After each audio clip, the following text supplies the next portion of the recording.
Good morning बच्चों, फिर से और एक बार स्वागत पैसिवलिस्ट the channel the accountancy boss commerce guru या अकाउंटेंसी गुरु कॉमर्स बॉस। इसमें कोई ज्यादा अंतर नहीं है और मैं हूं Dev the navigator of your commerce path. अगर तुम मेरे साथ चलना चाहते हो तो चल सकते हो बहुत दूर तक, कैरियर के आखिर तक तुम चल सकते हो। उसके बाद तुम ज्वाइन कर सकते हो अपना प्रोफेशनल कैरियर पे।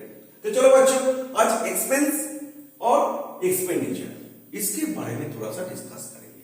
बहुत इंपॉर्टेंट या कह सकते हो बहुत अहम भूमिका है एक्सपेंस और एक्सपेंडिचर, क्योंकि एक्सपेंस और एक्सपेंडिचर अगर तुम ठीक तरीके से पहचान नहीं पाओगे तो आगे जाके इसको तुम फाइनेंशियल स्टेटमेंट में प्रेजेंट ठीक तरीके से नहीं कर पाओगे, क्योंकि फाइनेंशियल स्टेटमेंट में कैपिटल एक्सपेंडिचर ज्यादा से जगह कर लेता है, लेकिन रेवेन्यू एक्सपेंडिचर नहीं। चलो बेटा बच्चों, एक्सपेंस को हम दो तरीके से करते हैं। जनरल एक्सपेंस जिसे कहते हैं, जो अभी खत्म हो गया, इसका सर्विस भी मिल गया, इसको जनरल एक्सपेंस कहा जाता है।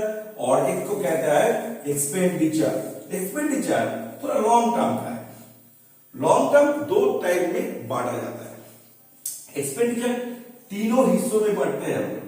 एक है रेवेन्यू नेचर, जो अभी कर दिया है, इसका बेनिफिट कुछ दिन तक मिलेगा, एक अकाउंटिंग पीरियड में मिलेगा और वो खत्म भी हो जाएंगे।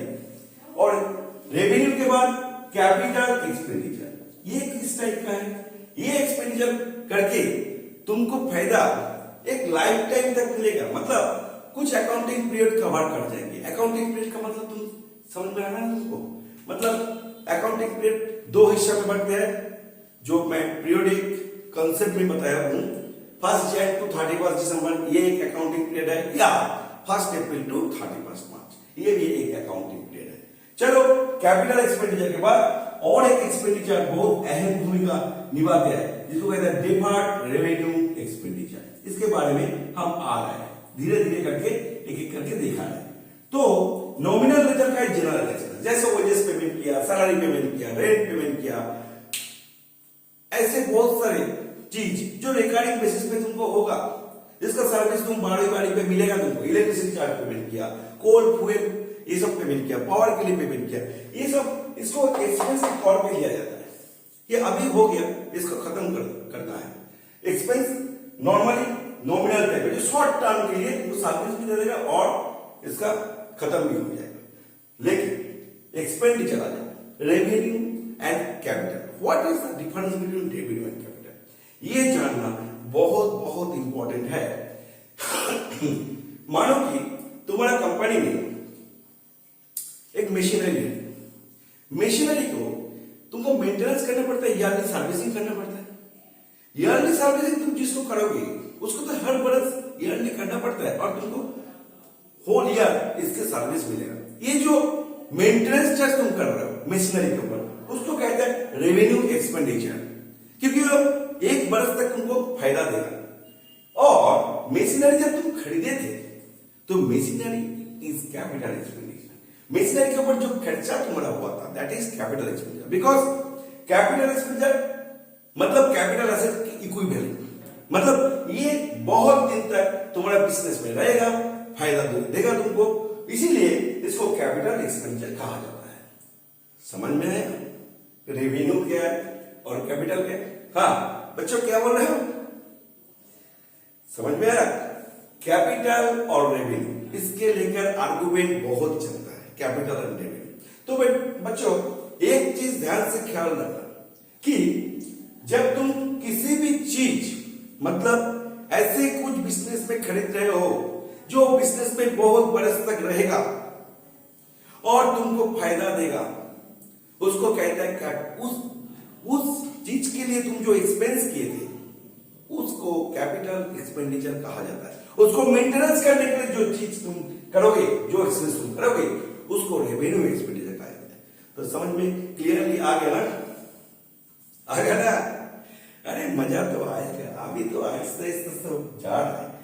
चलो चलते जाओ, चलते जाओ, जिंदगी तो चलने का नाम है ना। तो चलो, इसके बाद डिफर्ड रेवेन्यू एक्सपेंडिचर, ये किस टाइप का बाबा? इसका नाम कभी सुना? Deferred revenue expenditure. अरे अच्छा, तुम्हारा दादा दीदी है, उन लोगों को पूछो जो कॉमर्स के ग्रेजुएशन कर लिया, या सेव ये कर रहा है, उसको पूछो what is deferred revenue expenditure. ये ऐसे एक्सपेंडिचर है जिसके लिए तुम तो एक्सपेंस कर दोगे, लेकिन एक टाइम के बाद उसका बेनिफिट मिलना शुरू होगा। इसको कहते हैं डेफर्ड रेवेन्यू एक्सपेंडिचर। जैसे एडवर्टाइजमेंट के लिए तुम एक्सपेंस कर दिया, तुम्हारे कंपनी के प्रोडक्ट के लिए तुम एडवर्टाइजमेंट के ऊपर खर्चा कर दिया, तो एडवर्टाइजमेंट हो गया, लेकिन संग संग तुम उसका बेनिफिट तुमको नहीं मिलेगा बच्चों। उसका बेनिफिट मिलने के लिए कुछ टाइम लगेगा, क्योंकि इंसान के अंदर जाएगा, एडवर्टाइजमेंट देखेगा, विजुअलाइज करेगा, उसके बारे में सोचेगा, उसके बारे में जानकारी हासिल करेगा, उसके बाद वो लोग खरीदने के लिए ये राजी होंगे या उसका मन में बैठ जाएंगे कि खरीदना है तो ये खरीदना है, क्योंकि इसका फीचर्स, क्वालिटी सब कुछ अच्छा है।